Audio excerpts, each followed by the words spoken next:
Muy buenas a todos, una semana más, bienvenidos al canal.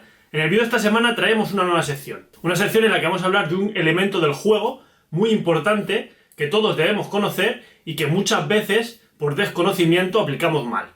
Estamos hablando de las reglas del juego.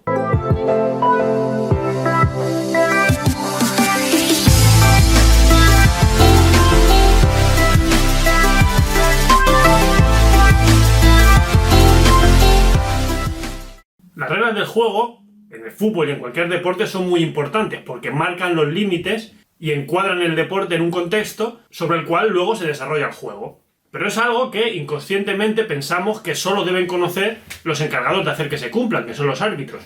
Y nada más lejos de la realidad. Todos los demás elementos del juego deben conocerlo. Los jugadores, por supuesto, los espectadores y los entrenadores. Y los entrenadores es muy importante que la conozcamos para intentar aprovecharnos de esas reglas del juego. Las reglas del juego son una serie de reglas que cada año actualiza la FIFA, la Federación Internacional de Fútbol, y que está compuesto básicamente por 17 reglas o normas. La primera regla de todas, de la que vamos a hablar hoy, es la que se refiere al terreno de juego. Nos habla principalmente de las dimensiones que debe tener un campo de fútbol. Muchos ya lo sabréis, pero las dimensiones reglamentarias de un campo de fútbol están comprendidas entre los 120 metros y 90 cuando hablamos de largo y entre los 90 y 45 cuando hablamos de ancho.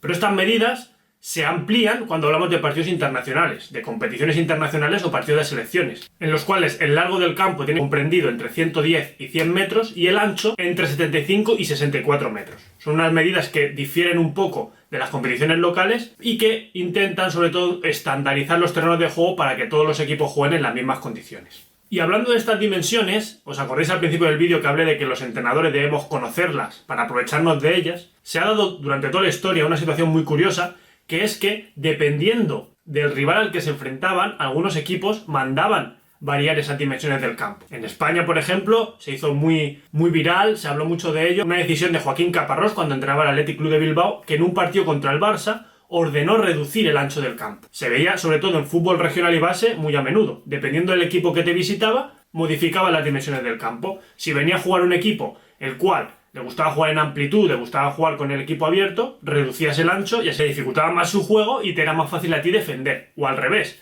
si el equipo que venía a tu campo era un equipo que se encerraba atrás y que intentaba defender junto, ampliabas un poco el ancho del campo y así tenías más espacio para atacar al equipo rival.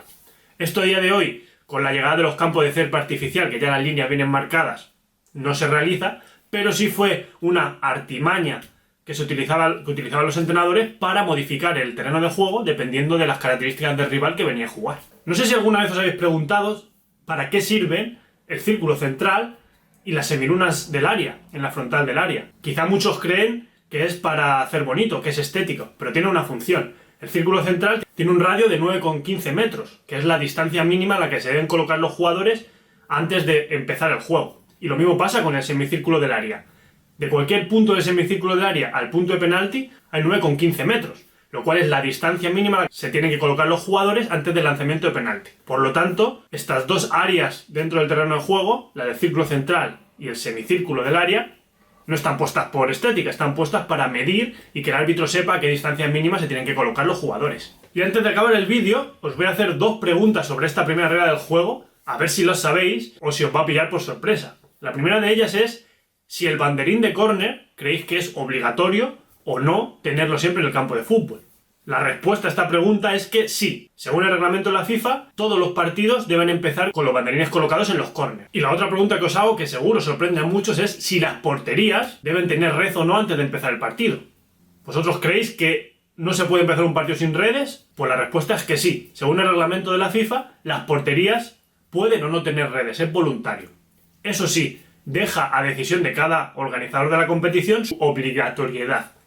¿Qué quiere decir? Que normalmente todos los organizadores de ligas, de campeonatos, obligan a tener la red. Pero originalmente en el reglamento de la FIFA no especifica que sea obligatorio tener red. Sí que especifica que en caso de tenerla debe estar en perfectas condiciones y no presentar agujeros o estar mal enganchada al travesaño y los postes. Bueno, después de hablar de esta primera regla del juego, espero que os haya gustado la sección.